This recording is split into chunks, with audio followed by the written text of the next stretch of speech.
C'est avec une très grande joie d'entrer dans votre foyer pour aujourd'hui. Nous sommes arrivés à l'enseignement qui parle et qui vous donne la conviction pour la bonté de Yahushua. Nous sommes à l'enseignement numéro 20 aujourd'hui. Donc, je réitère mes salutations pour vous tous. C'est l'ambassadeur de Yahushua Ziadia qui entre dans votre foyer en portant l'enseignement de Yahushua qui vous donne la vie éternelle, qui vous donne le bonheur ainsi que la bonté et la grande paix avec ce vrai Dieu. Nous sommes à l'enseignement numéro 20 et directement nous allons entrer dans le vif de l'enseignement. Nous allons lire la Sainte Écriture dans 1 Corinthiens, chapitre 15, verset 3. 1 Corinthiens 15, 3. Je vous ai enseigné avant tout, comme je l'avais aussi reçu, que Yahushua est mort pour nos péchés selon les Écritures. Voilà la parole qui dit qu'il est mort pour nos péchés selon la Sainte Écriture. Cette parole est vraiment correcte. Il est bien mort pour vos péchés. C'est commun pour tout le monde. Mais après, qu'est-ce qu'il a encore dit? S'il est mort pour vos péchés, est-ce que ça veut dire que vous pouvez encore commettre des péchés? Est-ce que ça veut dire que vous pouvez encore faire du mal? Car tout le monde et les humains disent tous que la raison de sa mort sur la croix, c'est que vous pouvez commettre du mal et des péchés après, mais il faut juste se repentir et se confesser après. Et c'est ce schéma que nous allons voir. Est-ce que c'est bien ça ce qui est dit dans la Sainte Écriture? Ce sont les religieux ainsi que Jésus ou Jesus, Jéhovah ou bien Yahvé ou Allah. Ce sont eux qui ont enseigné que vous pouvez commettre des péchés et il faut juste se confesser après. C'est pourquoi je vous dis que le Dieu Allah, Jéhovah, Yahvé et Jesus, ils sont tous pareils. Ils sont dans un même groupe. Ils sont différents de Yahushua. Yahushua est tellement différent. C'est lui qui est avec le Dieu d'Abraham. Mais on a toujours diffamé ce Yahushua. Mais le moment est venu de vous dire, pour vous qui êtes sur terre, que ce n'est que des ruses du diable. Voilà, on va voir maintenant qu'est-ce que le Fils du Très-Haut a vraiment dit après sa mort. Est-ce que c'est possible de commettre encore des péchés et qu'il faut juste demander pardon après? Est-ce que c'est ça ce qui est dit dans la Sainte Écriture? Nous allons donc d'abord voir ce que le Dieu d'Abraham a dit depuis longtemps. Le Dieu Yahva avec le tétragramme Yod, He, Vav, He. Voilà le tétragramme. Il s'appelle Yahva. C'est pourquoi vous dites Alléluia. Il s'appelle Yahva.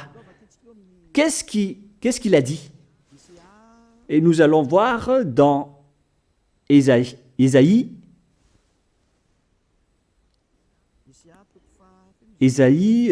quel chapitre déjà? Ésaïe, chapitre 59, versets 1 et 2. Nous allons partir de cette parole du prophète, car on doit toujours se référer aux paroles des prophètes anciens. Non, la main de Yahva n'est pas trop courte pour sauver, ni son oreille trop dure pour entendre. Mais ce sont vos crimes qui mettent une séparation entre vous et votre Dieu. Ce sont vos péchés qui vous cachent sa face et l'empêchent de vous écouter. On précise bien ici que ce Dieu n'écoute jamais les pécheurs. Au contraire, sa face se cache de vous et vous ne pouvez pas lui obliger de vous écouter. Si vous faites ça, alors vous avez été piégé par le diable. Vous avez mangé la nourriture du diable si vous dites que Dieu écoute les pécheurs. La loi qu'il a posée ici, c'est qu'il n'écoute jamais les pécheurs, quoi que vous fassiez. Donc, puisque on doit écouter les paroles des prophètes israéliens, on ne doit pas déborder. Alors, on va voir également, est-ce que la parole Fils du Très-Haut qui a été crucifié a dit aussi la même chose? La réponse c'est oui. Il a également confirmé la parole des prophètes. Et c'est la preuve que le Dieu d'Abraham, qui a comme fils celui qui a été crucifié, on appelle son fils au nom de Yahushua, avec le nom de Yahushua, car c'est Yahushua seulement qui a suivi cette parole. La parole du prophète israélien, notamment de Ésaïe, il a bien suivi cette parole. Car voilà ce qu'il a dit dans Jean 8, 11.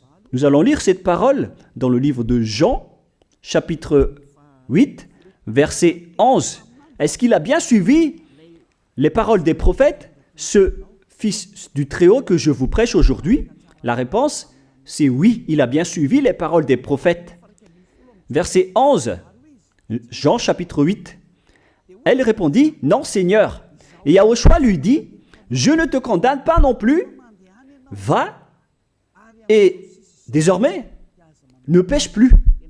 Je précise bien cette écriture. Ne pêche plus, là voilà. Ne pêche plus. C'est bien souligné, là. C'est-à-dire que, selon la parole du Fils du Très-Haut, il a bien précisé, va et désormais, c'est-à-dire à partir de maintenant, ne pêche plus. La question se pose, est-ce que vous avez bien vénéré le Fils du Très-Haut, vous qui dites que vous êtes obligé de pécher, vous qui dites que c'est impossible de ne plus jamais commettre des péchés? Mais moi je vous dis que les anciens prophètes israéliens ont déjà dit que Dieu n'écoute pas les pécheurs. Et Yahushua, le prophète israélien aussi, il a exigé, celui qui a été crucifié, il a exigé, ne pêche plus. Voilà, de deux. Et troisièmement, nous allons aussi voir dans Jean 5,14.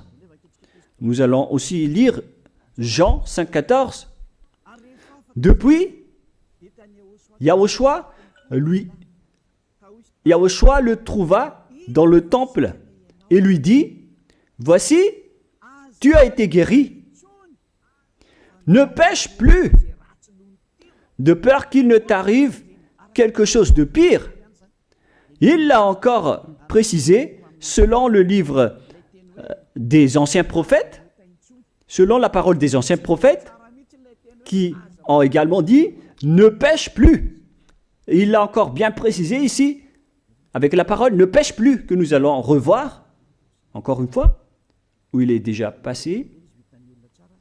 Nous allons revenir encore une fois avec cette parole pour que les gens voient bien dans Jean 5,14. Voilà.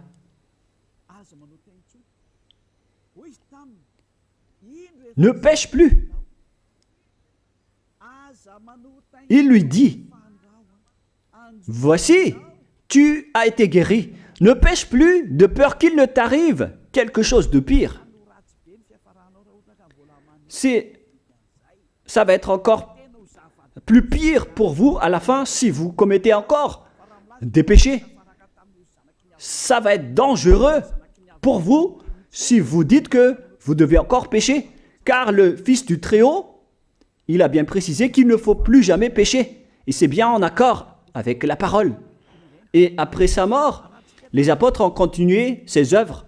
Et qu'est-ce que les apôtres ont également dit? Nous allons remonter jusqu'à ce niveau. Qu'est-ce que les apôtres ont dit après la mort de Yahushua, lorsqu'il a été ressuscité et monté au ciel des cieux? Qu'est-ce que les apôtres ont dit? Est-ce que les apôtres ont changé cette idée? Et nous allons donc aussi voir la parole des apôtres dans Hébreux chapitre 10. Hébreux 10, 26, vous pouvez afficher directement. Car si nous péchons volontairement, vous alors qui dites que on doit toujours commettre des péchés, mais il faut juste se repentir à partir de vendredi, samedi et dimanche, réfléchissez, car la parole des apôtres précise bien ici que si nous péchons volontairement après avoir reçu la connaissance de la vérité, C'est-à-dire, après avoir connu qu'il y a eu quelqu'un qui a été crucifié pour toi, qui t'a sauvé, qui est mort pour toi. Si tu as connu tout ça, voilà donc la parole qui va avec. Il ne reste plus de sacrifice pour les péchés. Il n'y a plus de pardon pour vous, mais une attente terrible du jugement et l'ardeur d'un feu qui dévorera les rebelles. C'est vraiment pire. C'est pas moi qui ai inventé ce danger. Hein. Il faut lire la Bible. Prenez votre Bible et lisez-la. Mais une attente terrible du jugement et l'ardeur d'un feu qui dévore. C'est un jugement atroce qui vous attend, ainsi qu'un ardeur d'un feu qui dévore les ennemis et les rebelles. Tout ça va vous dévorer et va vous anéantir. Voilà ce que ça veut dire. Moi, je vous dis, c'est ça ce qui vous attend. Vous allez devenir des ennemis. Les pécheurs, donc, deviennent des rebelles et des ennemis. Vous pouvez bien lire. Vous devenez des ennemis du Dieu d'Abraham. Vous, les pécheurs, vous n'êtes jamais avec lui. Et l'ardeur d'un feu, ainsi qu'un terrible jugement vous attend. Tout ça va vous dévorer. La question qui se pose, la réalité qui se passe ici, est-ce que ça suit bien la parole des prophètes? La réponse est oui, ça suit bien la parole d'Ésaïe, ainsi que la parole de Yahushua. Et après, les apôtres ont dit qu'il y aura encore un terrible jugement qui va vous dévorer avec l'ardeur d'un feu. C'est vraiment un danger qui brûle pour vous. Oh les gens! Mais qu'est-ce que Jésus, Allah, Jéhovah, Yahvé, qu'est-ce qu'il vous a enseigné? C'est le contraire de cette parole. Alors que là, on voit bien avec cette écriture que si nous péchons volontairement, c'est-à-dire commettre un péché et se confesser après, et ainsi de suite, la confession et la demande de pardon que vous faites, etc. Et si vous dites après, donc, vous, est-ce que vous ne péchez plus vraiment? La réponse est oui, directe et catégorique. On ne sait plus faire cela et on déteste carrément cela, car notre Créateur n'aime pas nous voir faire cela. Et voilà, d'ailleurs, son caractère, le Créateur s'appelle Yahva, le Dieu d'Abraham. Il n'aime jamais le mal, ou voir ses enfants faire du mal, comme un parent ordinaire. Même si le parent est méchant, il n'aime jamais voir son enfant faire du mal. Il veut que son enfant soit un bon citoyen. Et même les humains font cela. Alors que là, on parle de votre Créateur. Sachez que le Dieu d'Abraham ne veut pas vous voir faire du mal. Il n'aime pas vous voir faire du mal. Nous allons voir maintenant la suite de la parole. Nous allons voir la suite de la parole dans un autre livre. La suite de la parole concernant la finalité des pécheurs. Si vous péchez volontairement, vous allez avoir un terrible jugement, un ardeur du feu, vous allez devenir un ennemi de Dieu et vous allez affronter le terrible jugement. C'est pourquoi on parle du paracléto, c'est-à-dire un avocat. Si on vous donne un avocat, alors sachez que vous allez être jugé. Je vais voir si vous allez échapper à ce jugement. Et si vous allez dire qui va nous juger, c'est celui que vous voyez en ce moment qui va vous juger, celui que vous ne croyez pas. Mais vous allez voir, on ne va pas vous enseigner des choses qui n'existent pas si le jugement n'existe pas. Vous voyez de vos yeux cette écriture et vous me voyez de vos yeux aussi. Je suis le chef des juges. Vous allez affronter non pas un jugement sur cette terre, mais notre jugement. Et vous allez passer devant moi. Mais on verra. Parce que tous ceux qui sont passés devant ce jugement ont appelé au secours et ont recruté. Mais maintenant, c'est un appel pour les personnes qui veulent aller au ciel des cieux. C'est le dernier appel pour vous, notamment pour les malgaches qui m'écoutent en ce moment. On attend le dernier baptême du 8 mars. Le temps est vraiment très proche. Il ne nous reste que peu de temps. c'est votre appel, c'est un appel pour vous. Élia vous appelle pour entrer. C'est ce que vous avez cherché, c'est ce que vous attendez. N'écoutez plus les diables, ce sont des diffamateurs, sinon ils ne mangent pas. Leur raison de vivre, c'est de dire du mal. Mais si vous allez encore écouter ces diffamations qui n'existent pas, alors tant pis pour vous, vous êtes fous. Je vous dis toujours que ce sont les diables qui disent du mal. Les bonnes personnes ne disent jamais du mal à des bonnes choses. Ce sont toujours les diables qui font du mal. Et nous allons donc voir la fin de la parole dans le livre de l'Apocalypse. Mais d'abord, nous allons lire le 1 Corinthiens avant de lire l'Apocalypse. Ici, donc, je suis en train de vous prouver que c'est impossible. C'est pratiquement impossible que les malfaiteurs, vous les malfaiteurs, entreront au ciel des cieux. C'est dans 1 Corinthiens. Nous allons lire cette parole. Écoutez bien. Ne savez-vous pas, 1 Corinthiens, chapitre 6, verset 9, ne savez-vous pas que les injustes n'hériteront point le royaume de Dieu? Ne vous y trompez pas. Les injustes n'y entreront jamais au ciel des cieux, les enfants. Vous qui m'écoutez, grand-père et grand-père, qui que ce soit, vous n'y entrerez jamais au ciel des cieux. Vous serez juste fatigué d'aller à l'église. Même les religieux n'y entreront jamais parce qu'ils sont des pécheurs comme vous. Ils n'ont même pas la force de d'ôter les péchés des gens. Ils ne savent même pas quoi faire avec leurs péchés. Mais lorsqu'ils ont entendu l'ambassadeur de Yahushua, c'est-à-dire Elia, enseigner, après ils me diffament, ils montent toutes sortes de dossiers contre moi. Ils inventent juste des choses qui n'existent pas contre moi. Alors vous devez bien réfléchir, car les injustes n'hériteront jamais le royaume de Dieu.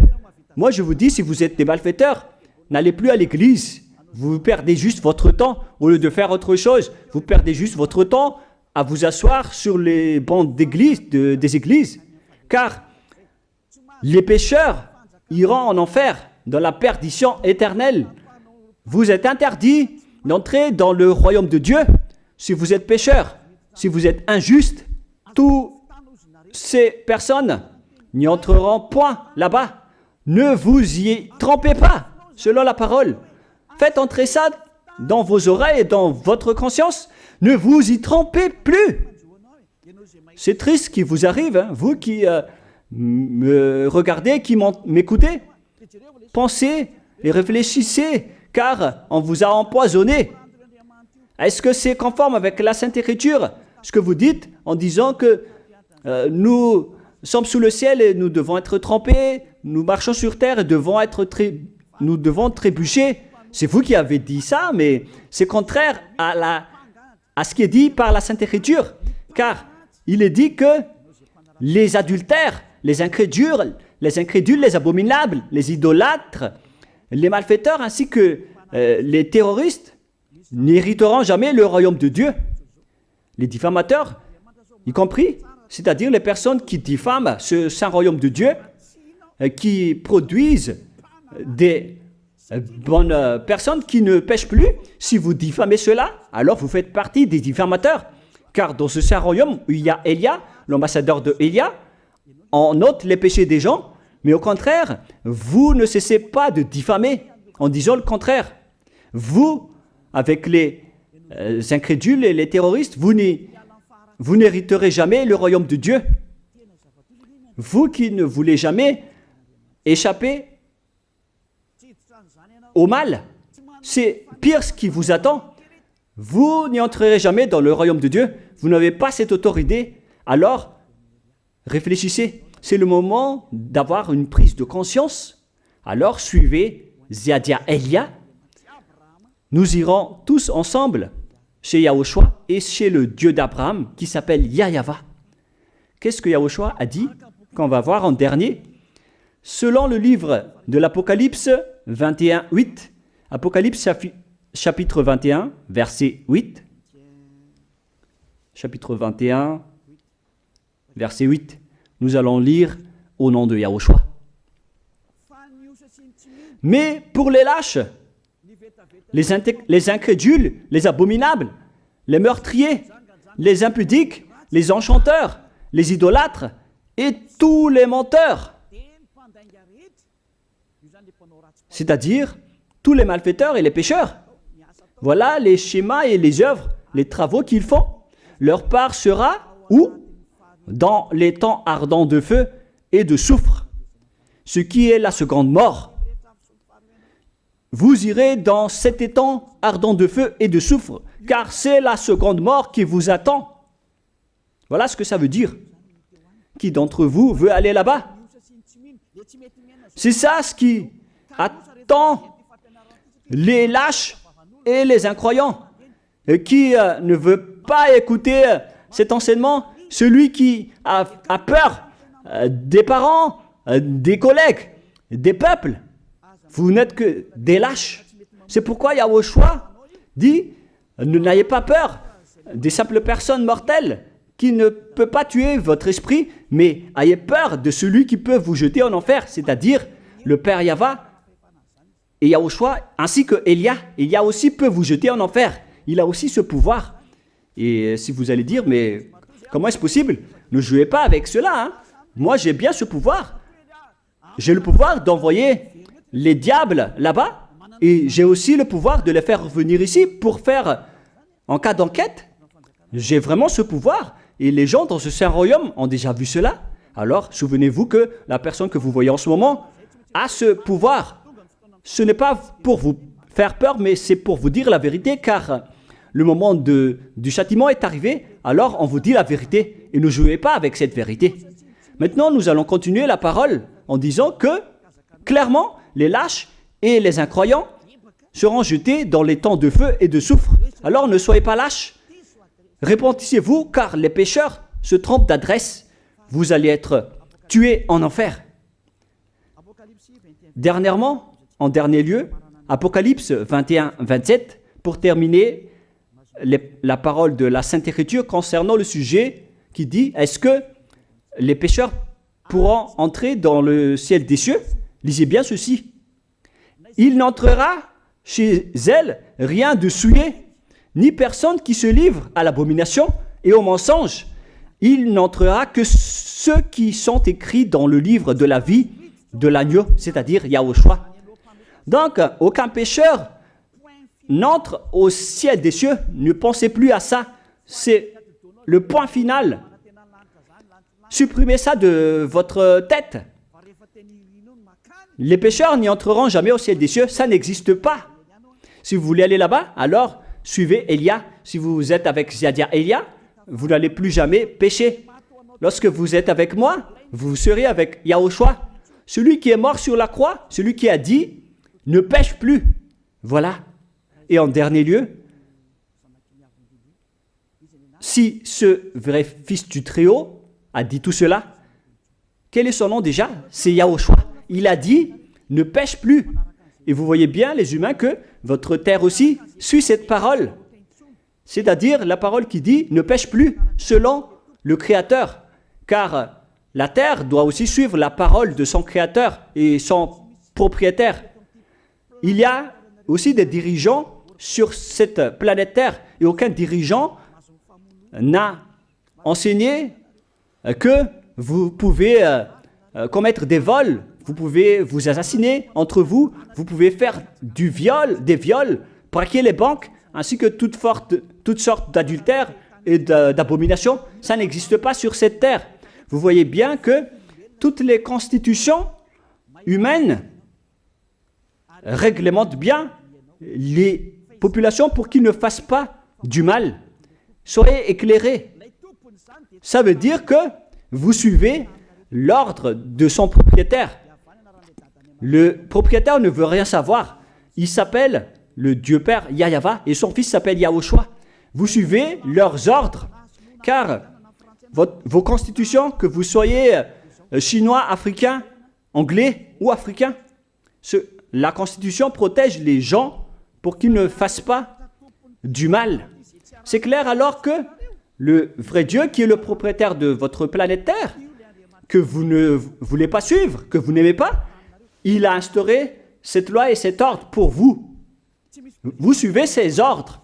La preuve, aucun président n'accepte jamais le mal dans son peuple, dans sa population. C'est-à-dire que même les présidents suivent la loi et l'ordre de ce vrai Dieu propriétaire. Également pour les juges qui n'acceptent pas les crimes. Mais vous n'êtes pas conscient. Sachez que les gens, lorsqu'ils commettent des crimes, ils vont en prison. Et je vous pose aussi la question à vous, les juges, mais qu'en est-il de vous? C'est une petite parenthèse pour vous dire que même vous suivez l'ordre du propriétaire de cette terre, mais vous ne savez rien car vous êtes étouffé par les paroles des faux dieux qui disent que Dieu écoute les pécheurs, alors que Dieu n'écoute même pas les pécheurs. Et après, vous manipulez le sujet en emprisonnant les criminels dans les prisons, soit de Tiafa à Kaznad, à Antalmour. Et dans la région de Fianarantsoa, il y a aussi l'endroit de la prison d'Amala-Tavoink. Excusez-moi parce que je ne connais pas les endroits, je dis juste comme ça. Mais tout cela, c'est pour vous dire que même les dirigeants de cette terre suivent la loi de ce Dieu. Parce qu'il dirige le pays, alors il doit suivre la loi du Dieu d'Abraham qui n'accepte pas le mal pour qu'ils restent à leur place, même jusqu'au Premier ministre et les ministres. Ils n'acceptent pas les crimes. C'est vraiment étonnant, hein, alors qu'ils font aussi du mal. Si par exemple, un président de la République vous dit « Choisissez-moi à l'élection et après je vais vous laisser commettre des vols, commettre des adultères, prendre des drogues, je vais gracier tous vos crimes. » Mais après, personne ne va le choisir à l'élection. Personne ne va faire ce type de propagande. Les gens vont choisir celui qui va transformer les gens en bons citoyens et celui qui peut développer le pays. C'est ça ce que vous cherchez. Et là, même vous cherchez les bonnes choses. Ce que je veux dire, c'est que vous faites comme le Dieu d'Abraham. Celui que je vous prêche, celui qui n'aime jamais le mal, mais que vous avez nié, vous avez piétiné, vous avez donné des coups de pied à cette vérité. Mais soyez conscients, dans la pratique de votre vie, vous voyez que c'est la vérité, ce que je vous dis, mais puisque c'est moi seul qui a réussi cela sur cette planète Terre, et après vous êtes en colère contre moi, mais on va se revoir bientôt. Bientôt, vous allez devoir me chercher, surtout vous qui avez des grands propos. Prochainement, vous allez voir ce que vous allez voir. Souvenez juste de cette parole et on va voir la suite après. La question qui se pose, qui est le propriétaire de cette terre? Et on doit suivre la parole de qui ici? Si on va suivre la parole de Jéhovah, de Jésus, de Yahvé et de Allah qui disent que vous pouvez commettre des péchés, alors personne ne